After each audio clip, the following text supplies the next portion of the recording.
Oh, it is. I'm going to record this meeting. Okay. Okay. One moment. I think I hit something.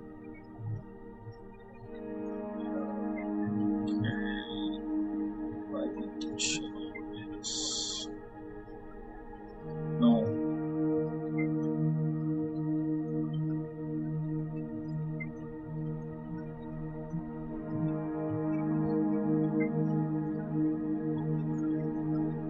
Just a moment.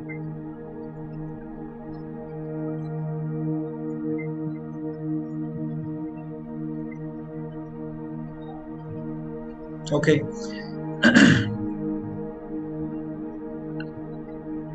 Where is this? Yep. So Matthew chapter 8. We might have previously heard this in the Word of Faith movement. So the centurion comes to the Lord Jesus, and he says, my servant is sick. Okay, please come and heal him. Let me read Matthew chapter 8 verse 5. When Jesus entered Capernaum, there came unto him a centurion beseeching him, and saying, Lord, my servant lieth at home sick of the palsy, grievously tormented. And Jesus says to him, I will come and heal him. The centurion answered and said, Lord, I am not worthy that thou shouldest come under my roof, but speak the word only. So let me just try to underline this thing if it's possible. Yeah, I think it's possible. Okay, but speak the word. Let me change the color font.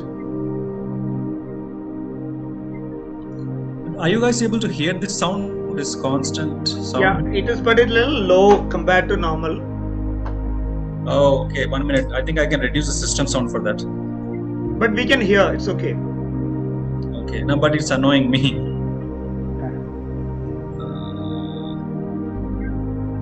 Oh my God.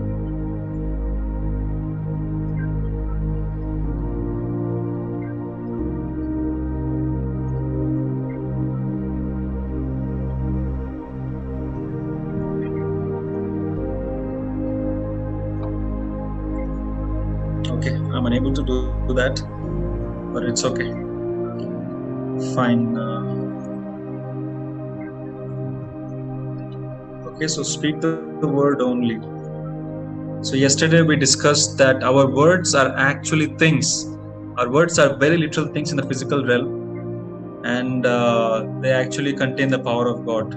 So if this is the physical word, right behind that, we yesterday discussed that the spiritual power is right there. So our words, just like the words of Jesus, contain all the power. It's all wrapped up in the word.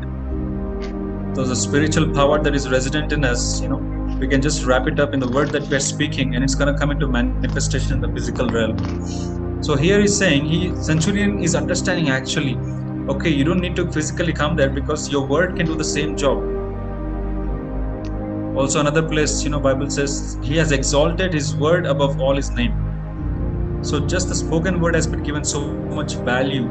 And his reasoning behind that is this. Okay, how did the centurion understand that if this person, if Jesus can just speak a word, things can get done? This is the reason. He's saying, I'm a man under authority. And I have soldiers under me. So this is what we will try to understand today, Okay, if you are having authority and there is someone that is under you, if there is someone subject to you, the subject is a really great word. People who are in the military or the police, where authority is an absolute authority, those people understand what this actually means. Or we can say back in the days, the olden days or the ancient days where kings were ruling, they would understand this, being subject to something or someone being subject to us. So he's saying this is how authority operates actually. When you say go, okay, there is no more discussion. Once you say go, he goeth. So this is what we need to understand. Many times when we are praying, what we are thinking, okay, I'm saying the cancer to go, but it may or may not go. That's the problem right there. That idea that, oh, does it have an option not to obey? That is causing the cancer to not obey. Okay, I'm going to further explain that what happens there. And then, when it says come, he comes. And when we say do this, they do it. So this authority, I have, for my personal, when I was starting out, just for my personal understanding, I wrote down all these things, root word meanings and all these things. So I'm just going to read out from what I have here. So this word also I can maybe show you here as well. If we just check it here, where is that? It's down.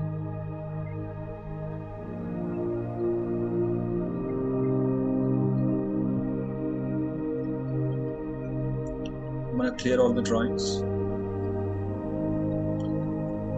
Right here, where it's saying, authority, we are saying exousia. So there are three words or about four words which are translated power in the King James Version. This is also sometimes translated as power, but literally this is what it's meaning. Exousia simply means, what we are seeing here, privilege, force, capacity. Okay, this is all okay, but just let me read from what the notes I have written. Pre-permission. This word authority means pre-permission. Liberty of doing as one pleases. A right to command or act. A right to exercise power. Power of choice. Legal power. The power of rule or government. The power of him. Listen to this. The power of him. If someone says, I have authority, this is what his status is. The power of him, of whose will and commands must be obeyed and submitted to by others. Let me repeat that. The power of him, whose will and commands must be obeyed and submitted to by others.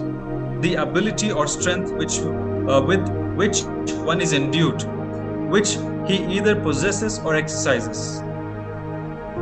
So if you understand authority, the moment Jesus said, I have all authority in heaven and earth, it's the same word again, exousia. So when he's saying I have all authority, that means that there is nothing excluded. Okay, the devil doesn't have any authority, because the moment he says all, the very word all excludes everything else. Amen. You just say all, it has just now excluded every other thing. The demons, the sickness and disease, maybe germs, maybe animals, maybe the elemental forces of nature like wind, water, and whatever it is. All means it's an all-encompassing word. When he says I have all authority, now just look at it with this perspective. What does authority mean? A liberty of doing something as one pleases, or a right or a command to act or exercise power. And a person who has authority, this is what he is: the power of him whose will and commands must be obeyed and submitted to by others. So in this case, so that's what he's saying here. If you say go, it has to go. So there is no negotiation. There is no back and forth argument. Just like yesterday I told you, when we tell demons to come out, we don't expect them to fall down and try to negotiate with us.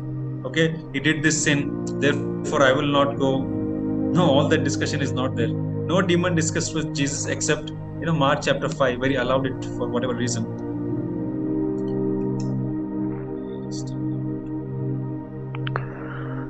So if you understand that, authority also implies sovereignty. So when Jesus said, I have all authority in heaven and in earth, he has just made the greatest statement that we need to hear.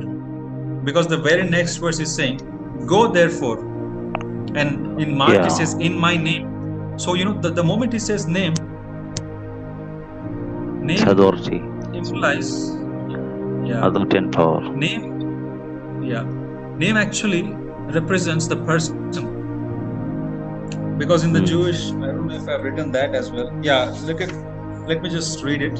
So name is nomos in the Greek. It means the name stands for the person, used for everything which the name or the person conveys.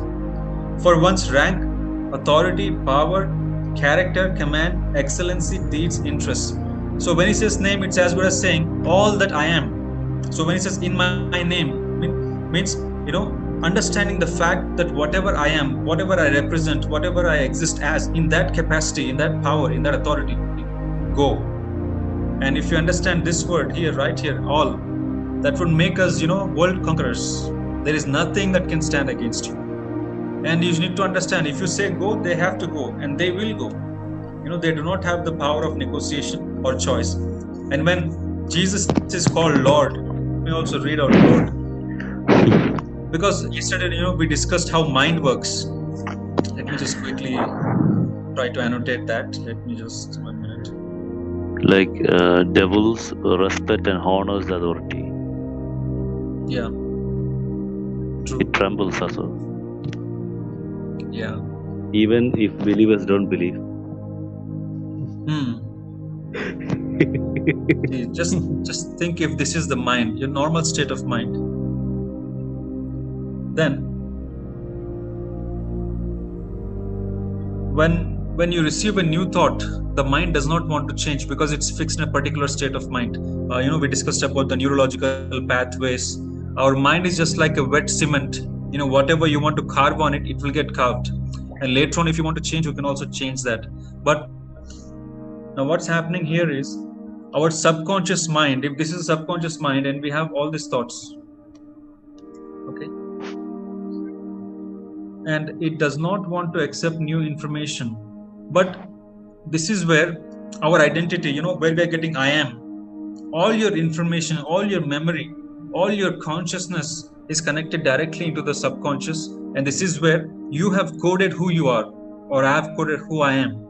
Okay, I am so-and-so Daniel, and I was born so-and-so family. In the past, I suffered all these things. All this information is stored right over here.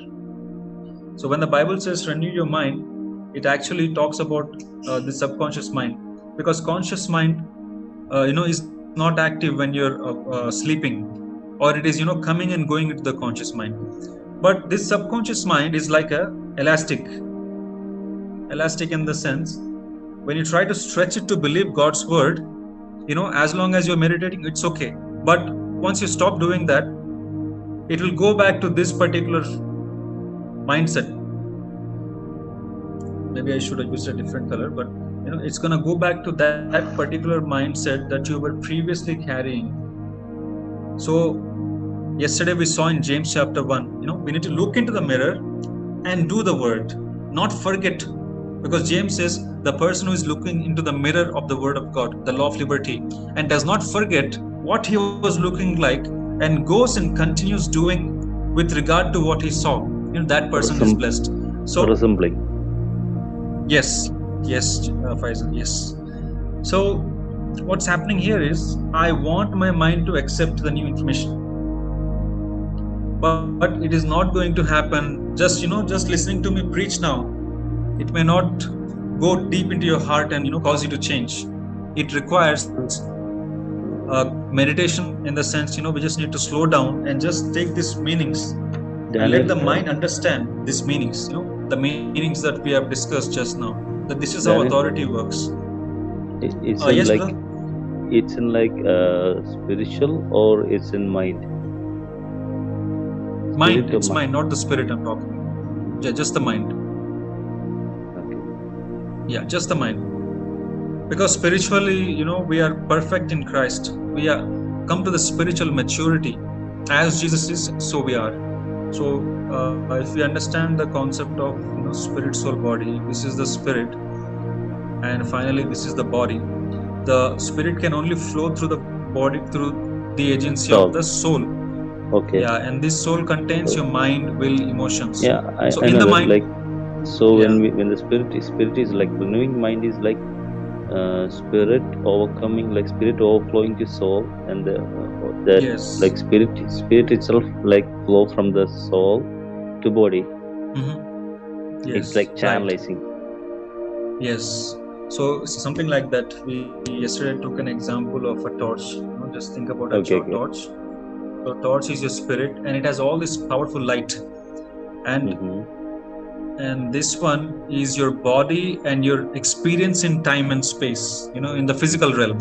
Then, if you have a thought or a belief system here, what's going to happen is this energy is going to channel through this belief system and manifest that exact thing into your physical reality. And if this thought is the word of God, you are going to experience the word of God, whatever God has promised you. And if this thought a demonic thought, in the sense that I will always be broke or sick, if I pray for someone, demons are going to come and attack me. So it's going to get influenced in that way. Make it negative thought. Yes. Yes. So what our endeavor should be is to just try to believe God's word and accept God's word at its face value, not by our experience. Okay. It could not be like this. Okay, he says we have the same power that God used to raise Jesus and humanity from the dead. And we are seeing that, okay, I'm praying for a dead person, it's not happening. So that's not how it is supposed to be. We need to continue looking at the mirror. The mirror keeps on reinforcing that idea that yes, you have it. And based on that, we start going and doing it. And as you are doing, whatever is the belief system here, according to God's word, we are going to also see it happen in the real time. Yeah. It's like spirit should, when spirit move, our mind will also have to agree with that. Yes.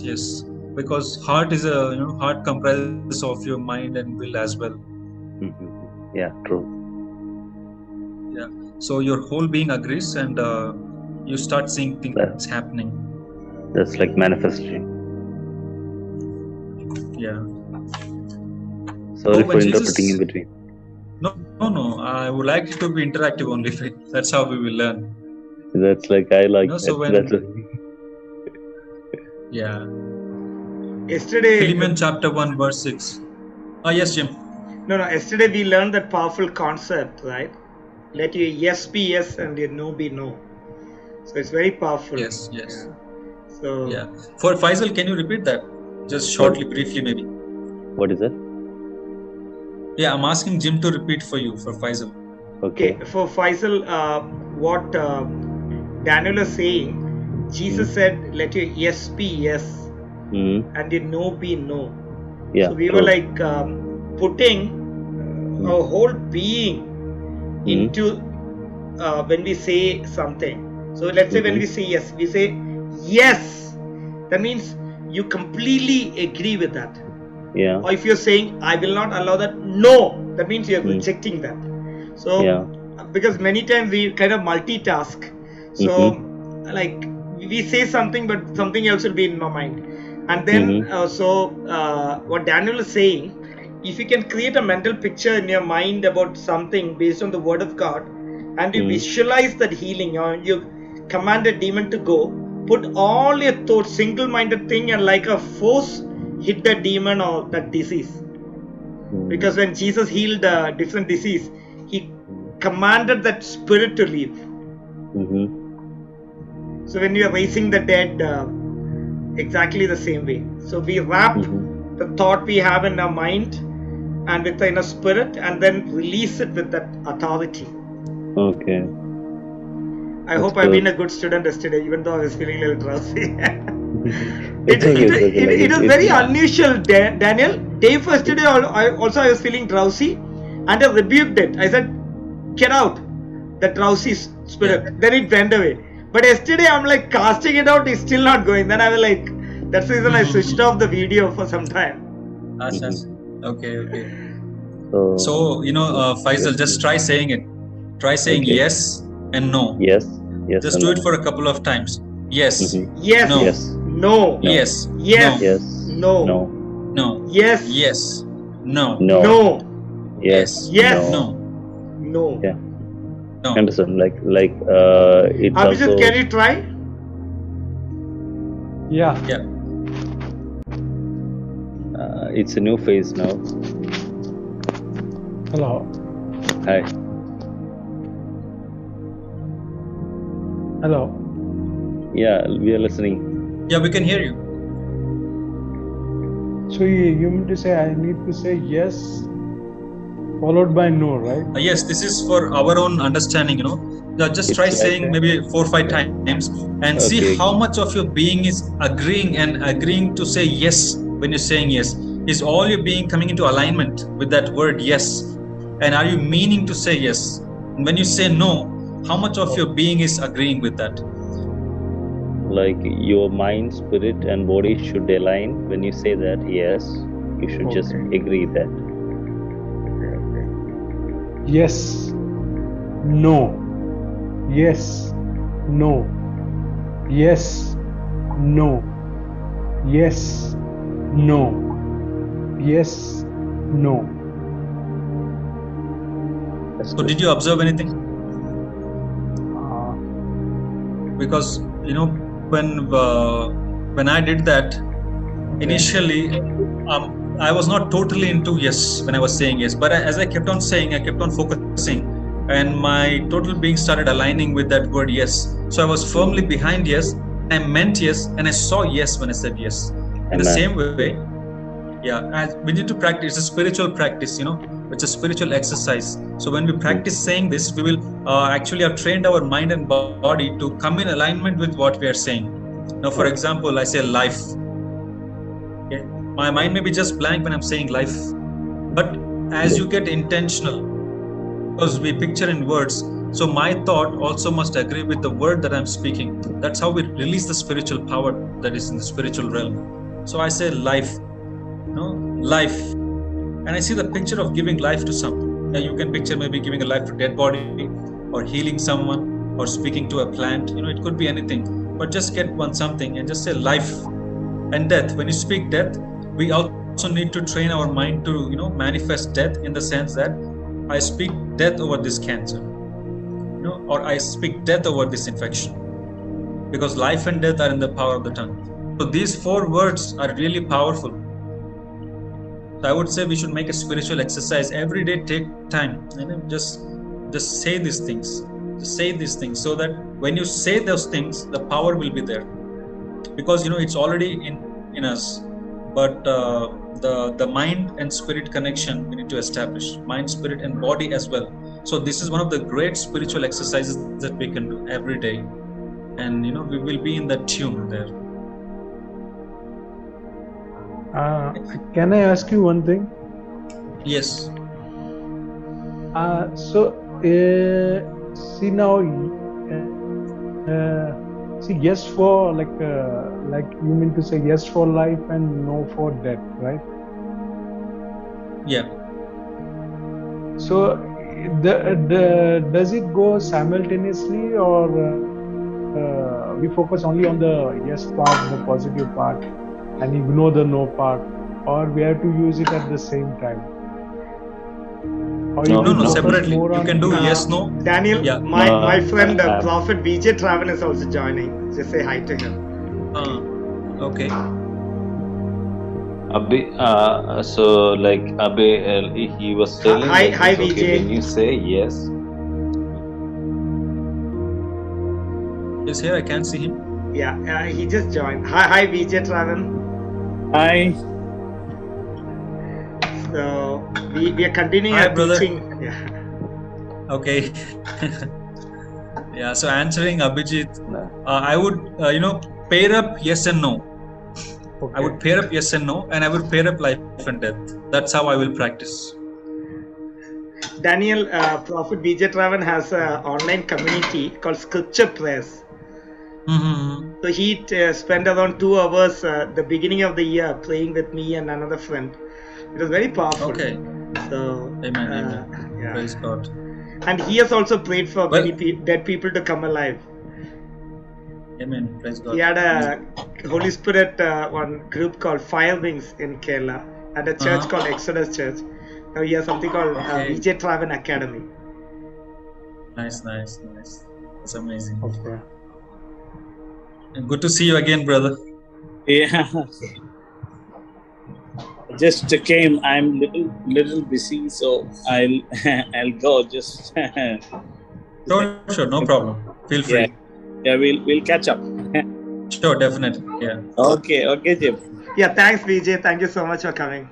Okay. God bless. I'm here to play. So Abhijit, you can make a note of it, and tomorrow you can start doing that, or maybe tonight. Just keep saying those for a little while, not for 1 or 2 minutes. No. At least try saying it for 5 to 10 minutes, and you will see. Okay. Yeah. Yes, Faisal.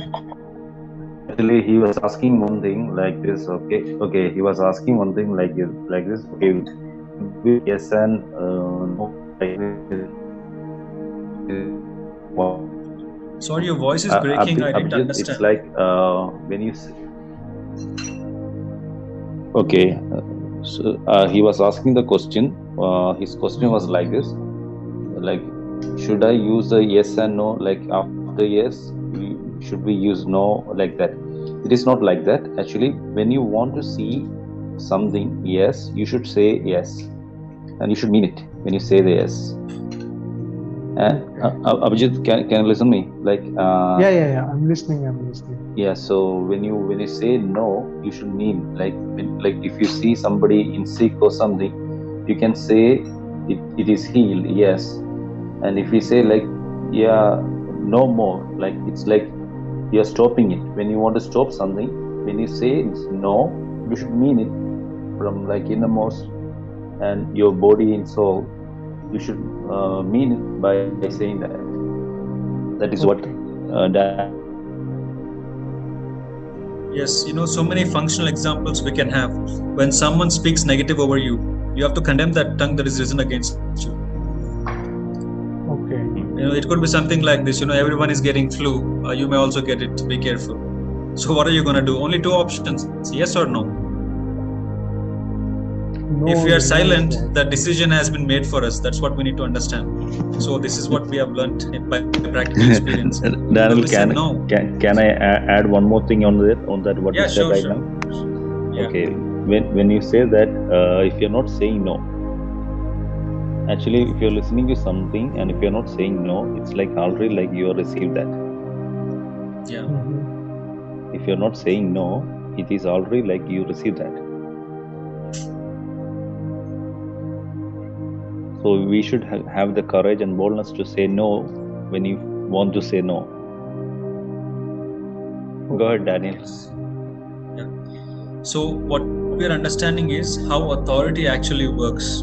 There is no negotiation. There is no talk back and forth. Okay. This is how authority works, is what the Bible is saying. If you say go, they will go. If you say do this, they have to do this. Now next step is we just need to understand, do we have authority? But Jesus, when he rose again, he said, I have all authority. We will see how we have, we don't have a delegated authority. You might have heard about in the past that Jesus has delegated authority to us. But I'm going to explain that if an authority is delegated, it can also be recalled back. What we have is an inherited authority or equally shared authority with Jesus Christ. That's a far greater, realm of operation than a delegated authority. The disciples had the delegated authority. When the mission was over, it was taken back. And later on, they also inherited the authority. Let's just focus on the word Lord now. Okay. Previously, we saw what is authority and we saw the name. Now let's see Lord. Lord means supreme in authority. Controller, he to whom a person or a thing belongs, about which he has power of deciding. The possessor and disposer of a thing. Owner, one having control of the person or a master. So Lord means, again it's coming to the same thing. Supreme in authority, he to whom a person or a thing belongs, about which he has the power of deciding. So when he's saying he's Lord over all things or Lord over all, means he has absolute right over everything, is what we can say, everything. All created things are subject to this Lord, which is the Lord Jesus Christ. Let me also explain King. Again, it all ties in, it's the same thing pretty much. King, a sovereign ruler, Lord of the land, supreme in power, possessing supreme dominion, superior to all others, one who possesses highest authority, without control. King is one who possesses the highest authority without control, possessing the whole legislative, judicial, and executive power. Possessing the whole legislative, judicial, and executive power. So this is what Lord and King means. So we see that Jesus is both Lord and King. Okay. Also, there are scriptures which tell us that he is the Lord of Lords and King of Kings. So a common understanding people have is, we are the kings and we are lords, and he is Lord of Lords and he is King of Kings. Okay, that's one thing, just keep in your mind. Now, what is a throne?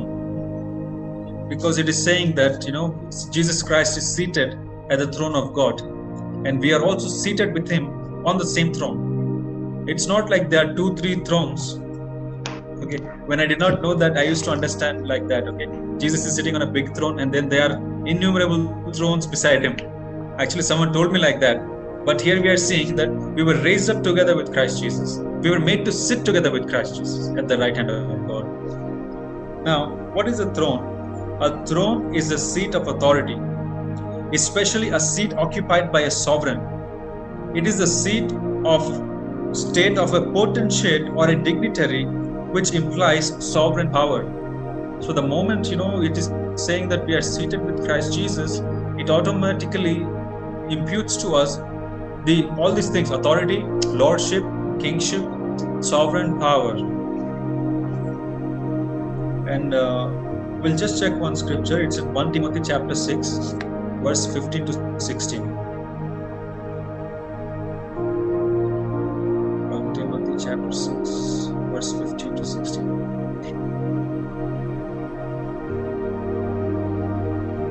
So this is how the KJV says. Which in his times he shall show who is the blessed and only potentate, the King of kings, Lord of lords. So the word here, potentate, this particular word potentate, this is what it means. Potentate only means monos, which means single, soul, or only. And potentate comes from the word dunamis, which is power. Just when people talk about you shall receive power when the Holy Spirit comes. So it is dunastis, which means mighty ruler or one in a position to command others, of great authority, a prince. So it is saying that Jesus Christ is the only potentate, and he's the King of kings and Lord of lords. And the moment it says that we are co-heirs with Christ Jesus, which actually means that we are sharing this, this potentate, this ability, this power, this mighty capacity or force that Jesus has. We are sharing in that. We are having an equal part in that, whatever that is. It's might or ability or authority. So let me check if I have anything more.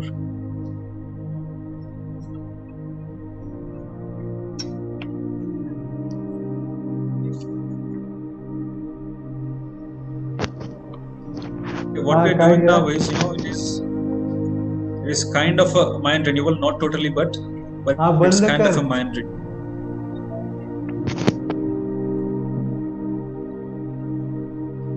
See, Acts chapter 1, verse 8, where it says you shall receive power after the Holy Spirit has come upon you.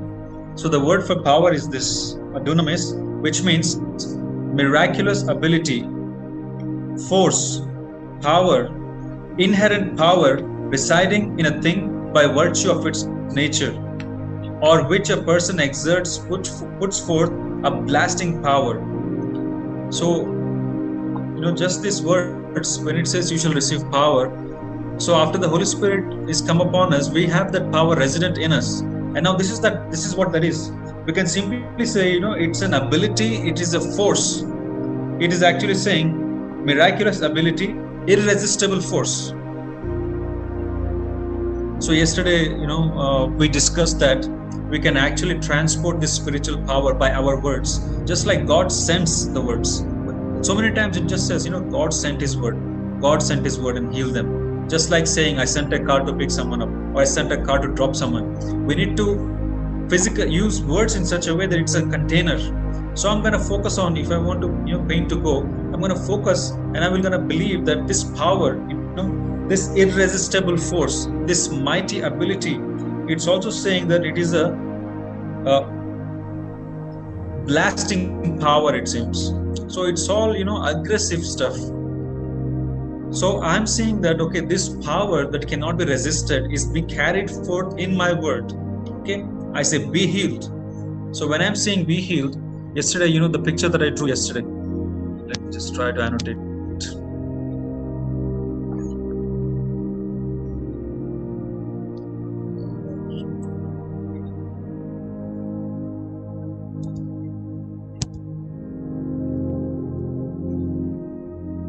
if this is a person, and just think that is the mouth.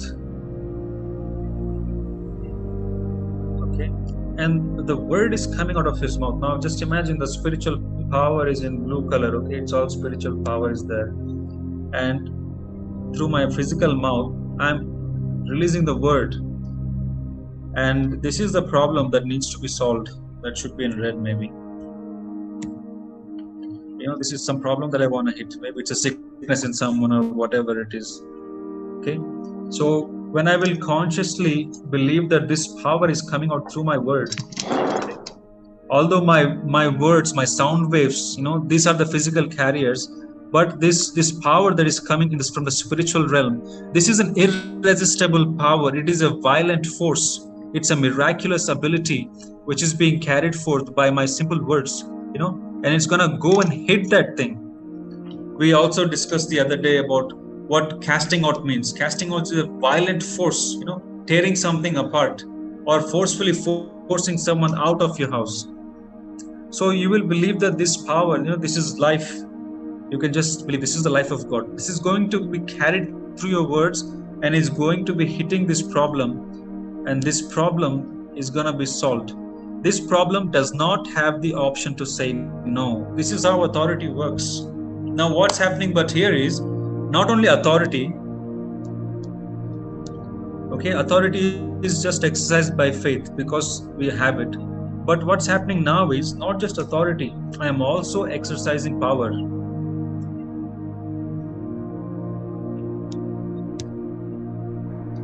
I like the word which you used before, dunamis power. It's dunamis, which simple example is dynamite.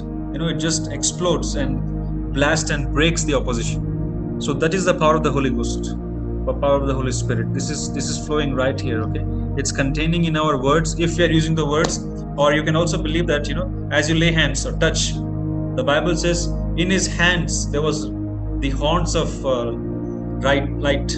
Habakkuk, it says, there were horns of light or rays of light proceeding from his hand. Then that was the place where the power of God was hiding. So you can also believe as you stretch, it is actually going. That also has to be done by faith, because it's all spiritual power. We believe. We don't see it physically, but we believe that as I stretch my hand, the power is going forth.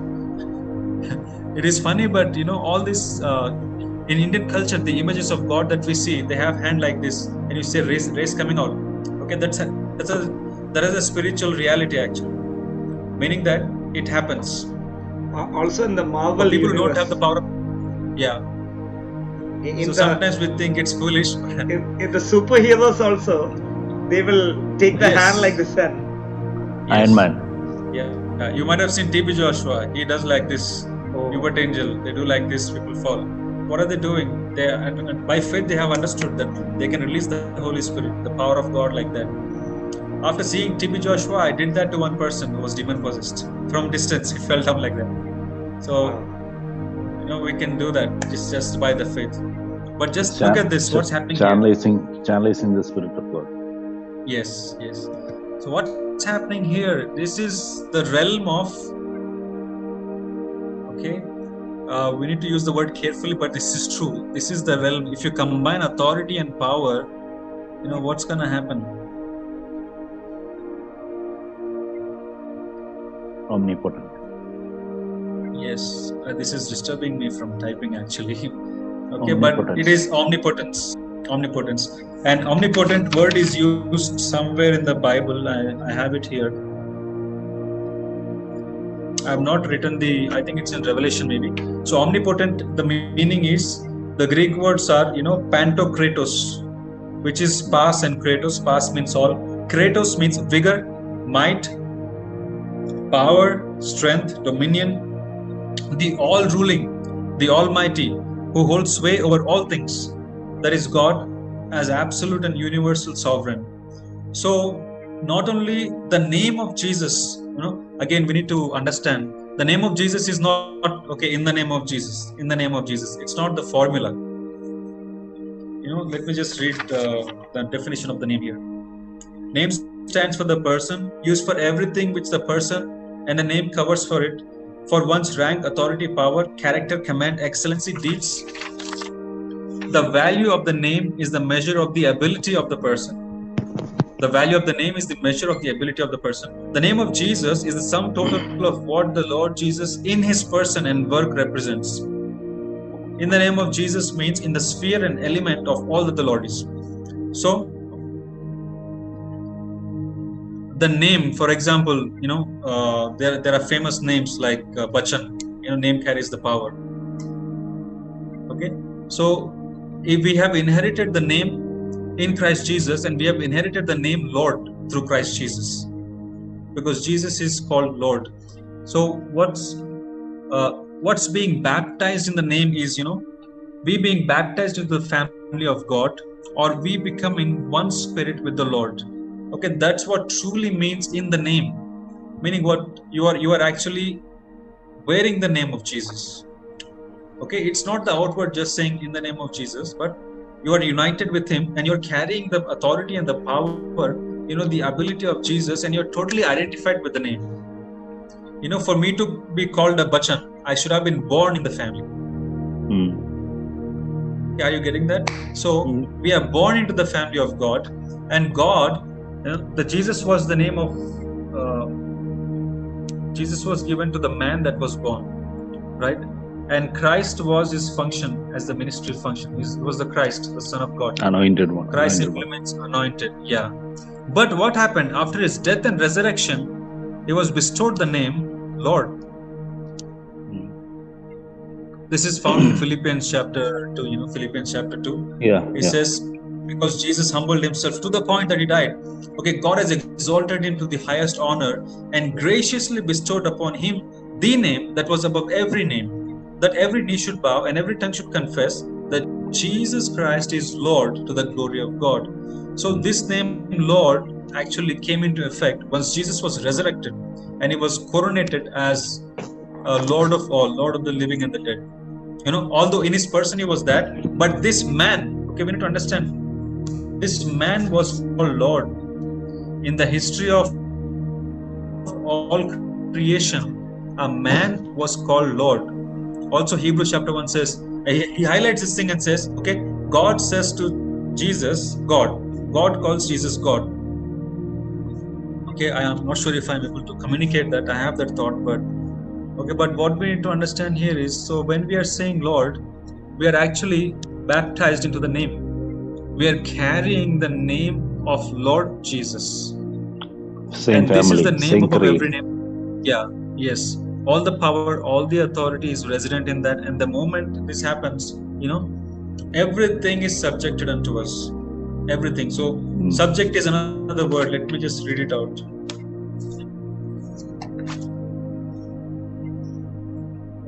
We'll see the scripture and read out, because that will be better to just.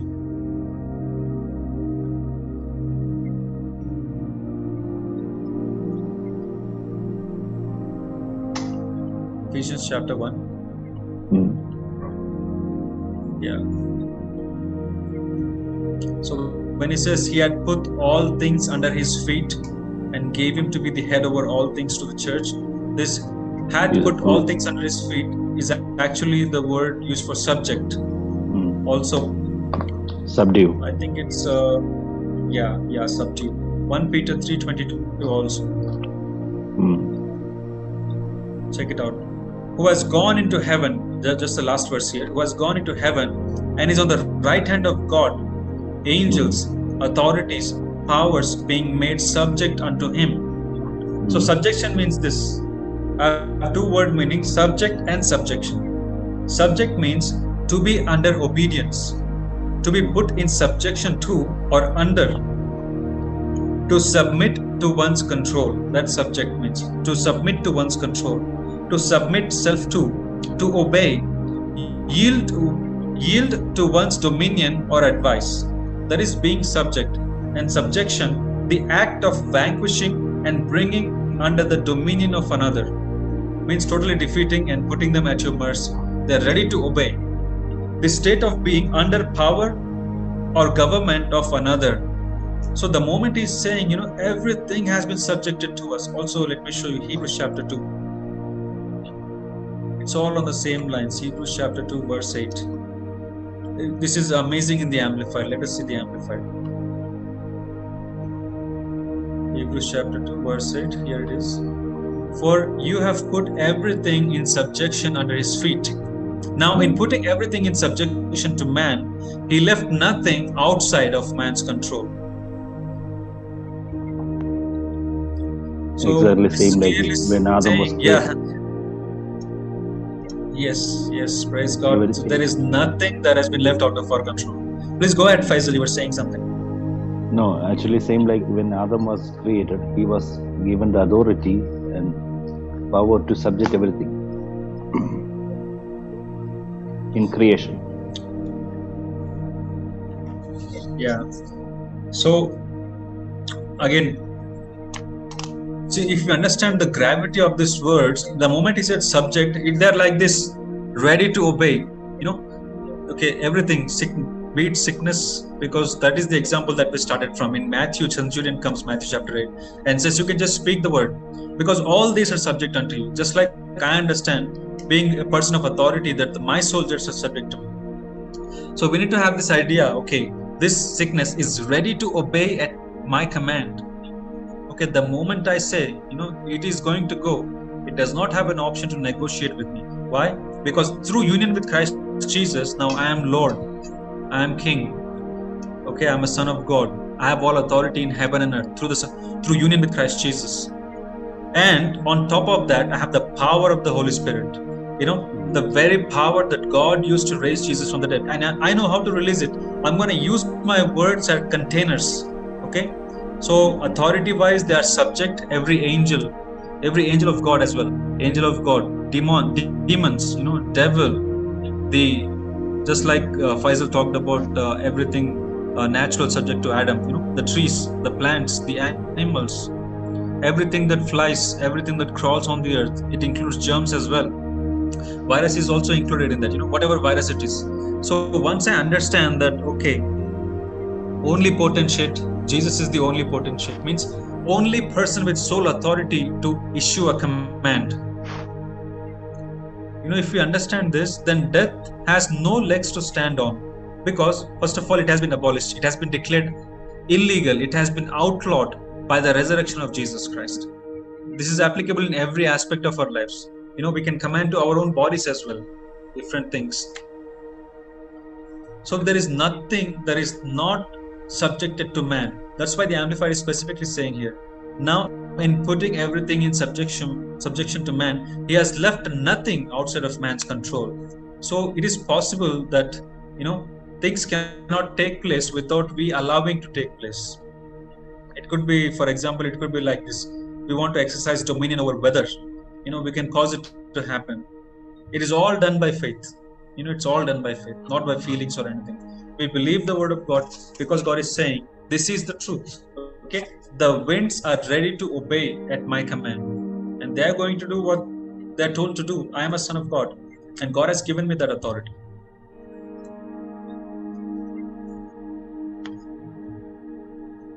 So obey means comply with commands, orders, instructions of a superior or requirements of the law, or to forbear doing that which is prohibited. So we can just tell that sickness, that spirit, evil spirit, you will enter him no more, be gone out, and it has to go, and it is going to obey us.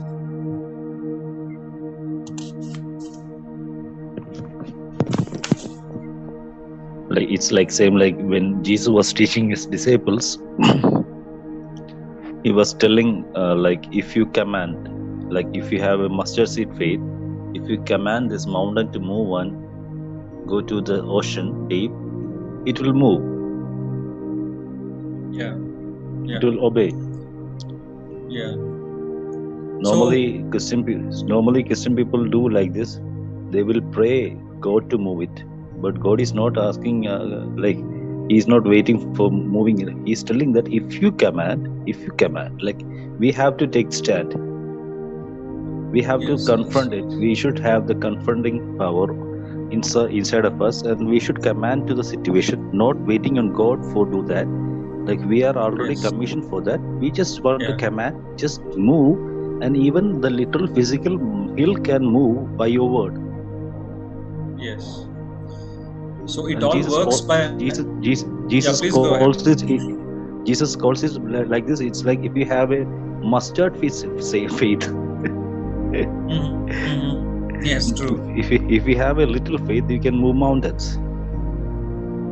Yeah, true. No, just So this is the problem. when you're sharing, just I'm just adding something on it. So who are listening, they can also be blessed with that. Amen, amen. Thanks, Pastor. I just So saw the just verse imagine. Which one? 13. I think 13 and 14. It talks about death. Yeah, 14, 15. Yes, it talks about that. It's in Hebrew, right? 2. Yeah, 2:14. Yeah, Hebrews chapter Yeah. verse 14 to 15. This one. It talks about death, and Jesus came same in the image of death. So like, you don't want to worry about death anymore. Like, you don't want to be under that, because he already won it. It is not a winning guy. Now it's a fallen guy. Yes. You can reign over it. Yeah. Also, death is a force, but we have the superior force, a violent force, a more greater force. So you can force it out. If you just look at it as a spiritual force, it is already subject unto us. Death is given a name. So we have the name that is above every other name, at which every other knee will bow. That's one thing. And just picking on the previous, you made the comment about mustard seed faith. So the problem I have seen with people and myself was, just think about a person who is a sweeper on the street, or a financially very low person doing a menial job. If you tell him to go to a big palace or a really big building where maybe the MLA or the CM is staying, and you tell him, if you say this, it's going to open up. In his own heart, he does not believe that. He's contempt. He doesn't understand that maybe it is possible. So that's how people who don't. Yeah, orphan mind. Yeah, that's what. So if they don't understand who they are, they will not speak. They will not have the confidence to speak. But if he understands that, I'm somehow related to the person, or I'm a son, or just take the example of the son of the MLA or the CM, he will speak with authority, and he would know, he already knows, if I tell them to open, they will open it. So that's where understanding authority and our identity comes into the picture. Because, common man may just think, how can I talk to the mountain? No one has ever seen a mountain move. And how can I talk to this tree and tell it to move to this place? Actually, I share like this. Okay? I share something like this. Okay. Even like we know, like we resembling our own earthly father. Yeah. Unless you know the heavenly Father, you can't resemble his faith. Like when he saw the darkness, he didn't say woo. He just say, "Let there be light." Yes. So we have the mouth of God. Like we have the word of life, and when we speak it, it just happens. We don't want to think, will it happen or not? Yes. Just believe it completely as it is, and just speak out. Like not waiting for anything. We just see it is not. Yeah. Yes. Like when I share about mustard seed faith, I will say like this. Okay. When the mountains are coming in front of you, will the mountain roll your faith to see, or will you roll the mountain to see? Nice, good one. So it's like when you're sitting under the mountain, you seem like mountain is bigger, and God is waiting to you to say that, yeah, I have a bigger God, and He is able to do everything, and I'm His son. You understand your identity. When you see that, when you say that, it will happen. Yeah, true. Why all this authority issue is because this is how faith works. We all might have heard this thanks to Kenneth Hagin and the Word of Faith movement. We all have heard this particular scripture, 11:22 to 24. So it is specifically highlighting something here. I'm just going to share that. Look at this. Be thou removed and let me read Mark 11:23. For verily I say to you, whosoever shall say to this mountain, be thou removed, be thou cast into the sea, and shall not doubt in his heart, but believe that those things which he saith shall come to pass, he shall have whatsoever he saith. Therefore I say to you, what things soever ye desire, when ye pray. Okay, so this when ye pray, so this when is specifying the time when you're praying. Okay, it is not vague, it is very specific. When you pray, okay, believe that you receive them, and that's how it's going to happen. Just hold that thought there. And okay, and whatsoever you shall say, the moment you're saying, okay, so and so thing, and you are believing that those things which you said shall come to pass. This word shall come to pass, I don't know if we can see here in different translations. This is actually, it's not a future tense. The Greek is not a future tense. The Greek is a present tense. We should simply say here, he sees it comes to pass the moment he says it in his heart. Let me see if other translations bring it out. No, when we say we pray, people get in misdirect. Like praying is not begging, praying is commanding. Yes, obviously, we don't beg our parents. So again, comes back to the orphan mindset that you were talking about. Yeah. Yeah. Okay, this translation is saying what it says takes place. Let me just give me a moment here. Which translation? I don't know. I have to check that. Just a minute. Actually, Kenneth West mentions it in his commentary. Okay. I'll show you that as well. Just this will happen. Okay, never mind. So we'll stick to the KJV and we will check the translation comments. The word study comments. Okay, so at the right side, do you see the right side here? Yes. Yeah, it is the Kenneth West translation. So what it's saying is, let me get the annotation. Okay, the words shall come to pass are in the present tense in the Greek tense. So more accurately comes to pass. And bottom, just below that, he actually gives his rendering of the verse. Truly I am saying to you, whoever says to this mountain, be lifted up, be thrown into the sea, and does not doubt in his heart, but believes that what he says comes to pass, it shall be his. So it's not a future tense. For example, now I'm praying for a pain to go, maybe, okay? So the moment I'm praying, in my heart I must decide and see it is done. I'm not waiting, okay, I'm not waiting to ask her, did you get healed or not?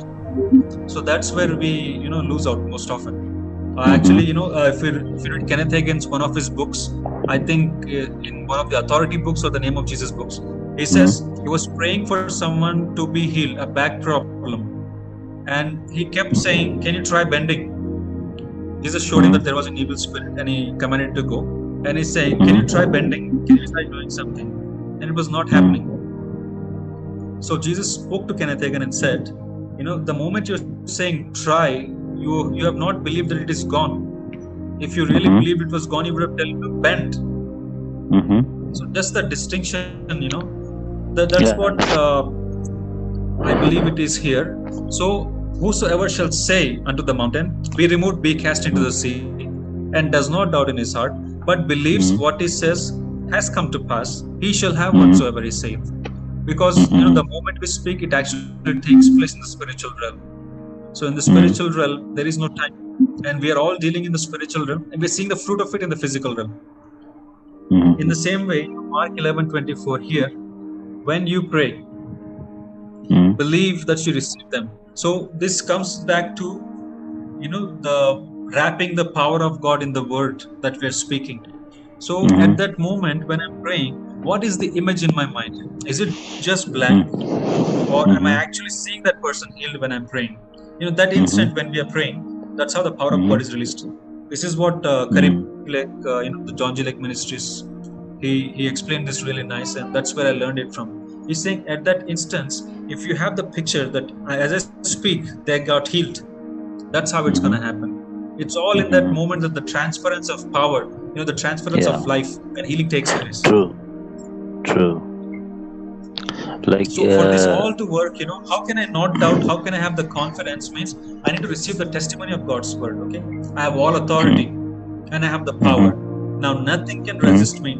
Therefore, if I say it is going to happen, by that I have faith and belief. When I say it comes to pass. Okay, that's good. Amen. Like when I share this mountain stuff, I used to elaborate in three dimensions. Okay, one is one guy standing below the mountain. For him, the mountain is bigger one. Like the picturizing of mountain is bigger for the who stands below the mountain when he is in the valley. But one who stands in the above the mountain, he has a higher standard, and he sees the mountain is below his legs. If you have a spiritual eyes, you can see you are sitting with the heaven with Father, with Jesus, and the mountain is very small, even smaller than the tiny mustard seed. And when you say that, it will just roll like a mustard seed to see.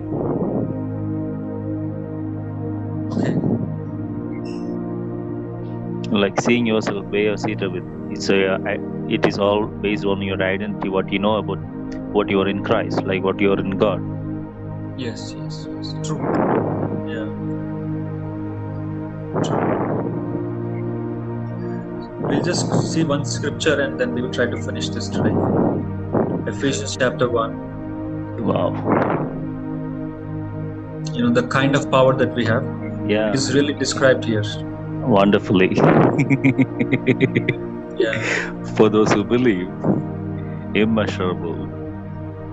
Amen. Surpassing. Yeah.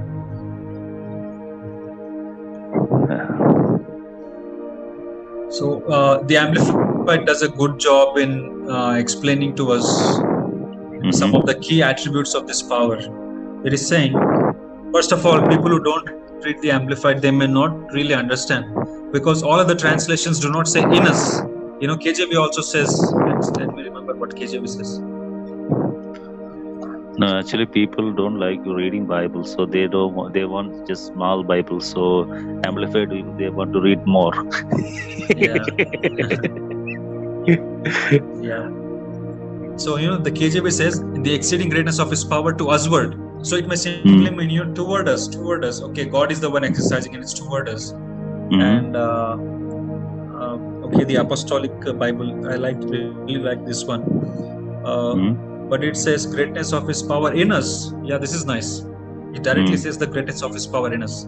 But Amplified further amplifies and says, power in us and for us. So the bottom line is, we have some power in us. Now, what is this power? This is 19, right? First of all, 19. First of all, is describing it as immeasurable, meaning I cannot measure what we have. I cannot measure. I cannot measure this power. It's unlimited. Yeah. Surpassing greatness. So, Greek is Hooper Ballo. So let me just read what the rendering could be of the Greek. Again, it's pretty much same. Amplified did a good job. Beyond all measure, to surpass in throwing. Its throwing is like you throw a ball into the sky and it never comes back. It keeps on going. That is the idea here. Supreme in excellence, excessive, violent. Again and again, you will see this power of God is described as violent. In this sense, it could be like this. Cancer doesn't want to go. Human doesn't want to go. But this power is excessively violent that it kills those cancer cells. Or the cancer, it kills the germs. It casts out the demon. So that's why if you will see, Jesus rebuked And the word rebuke is a harsh censure. It's not like saying a very soft tone, gently. He was firm when he was talking to demons or dealing with sickness and disease. Firmness not always means shouting, but it does imply aggressiveness, a serious tone of non-compromising tone when we are talking. So immeasurable, unlimited, surpassing greatness of the power. And it is saying God has demonstrated this power somewhere. The very next verse says, which he exerted in Christ. Amen. When he raised him from the dead and seated him at his own right hand in the heavenly places. So when he's saying he raised him from the dead, it is not just talking about Jesus being raised from the dead. Let me show you one example. Yeah. All of humanity, past, present, future, including the physical dead bodies of the saints who were raised. Amen. Yeah, just one moment. I want to show you just two scriptures here. Romans, right? No. Old Testament. So Isaiah 26:19. Romans is also connected. Isaiah 26:19. Isaiah 26:19.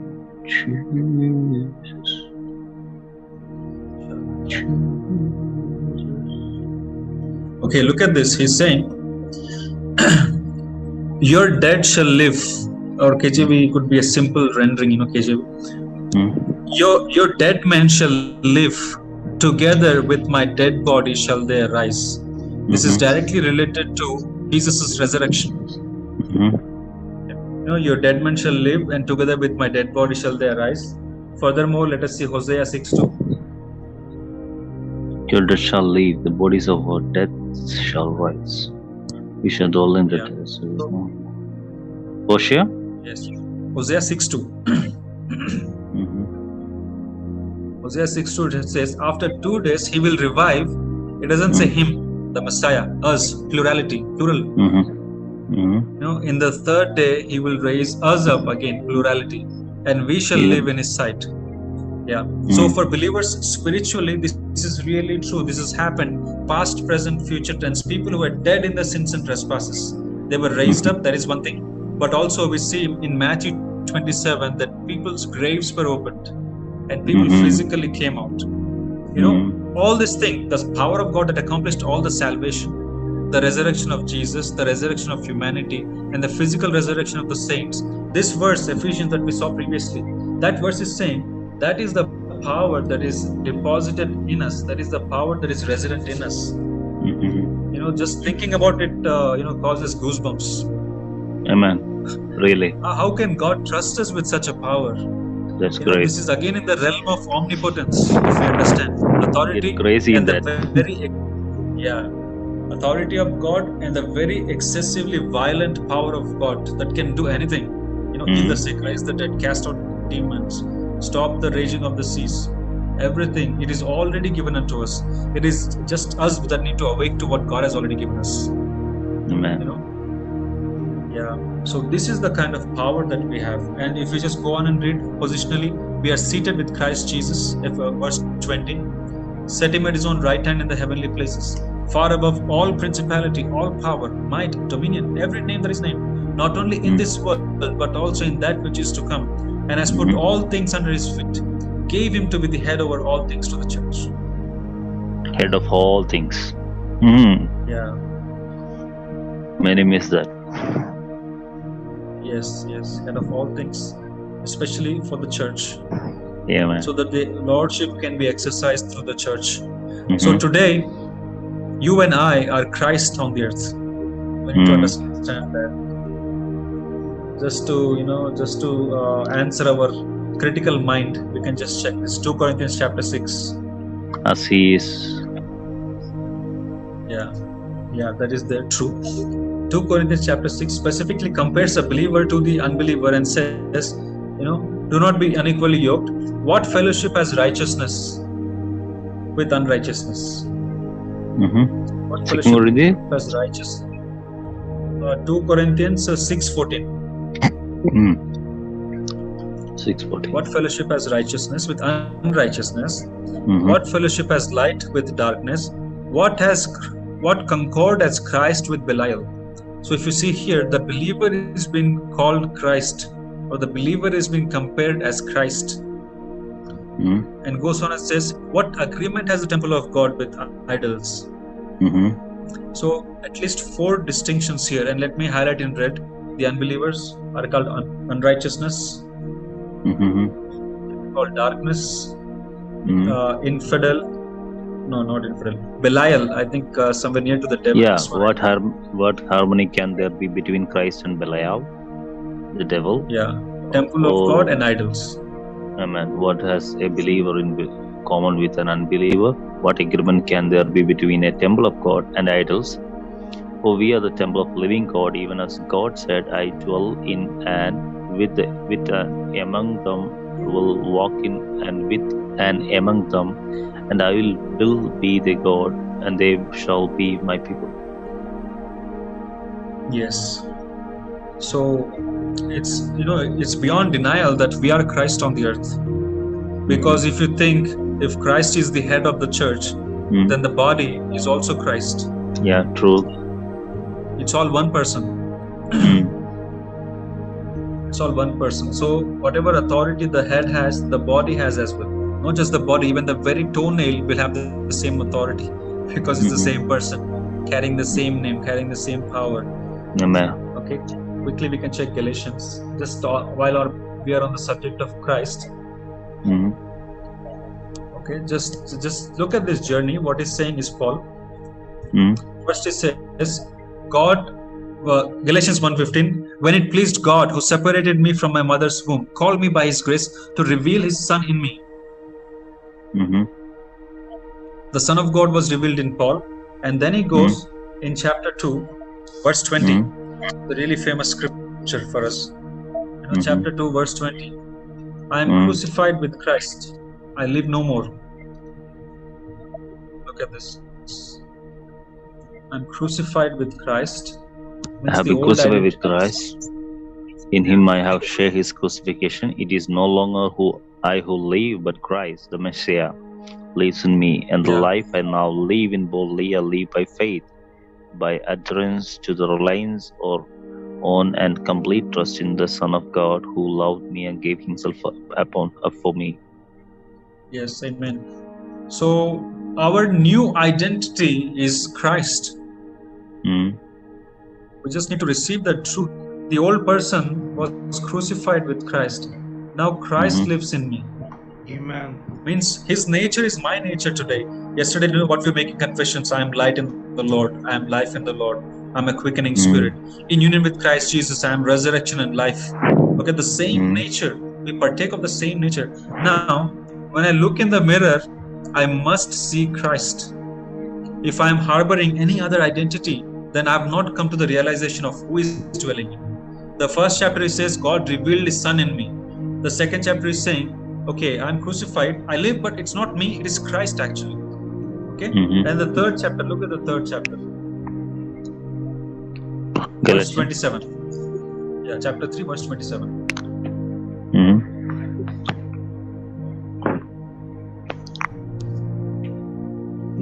Verse 27 says, as many of you as have been baptized into Christ have put on Christ. Amen. That is that. Yeah. This is beautifully connected to, let me just show you quickly, Ephesians chapter 4. It talks about that we put off the old man actually, spiritually, from the spirit.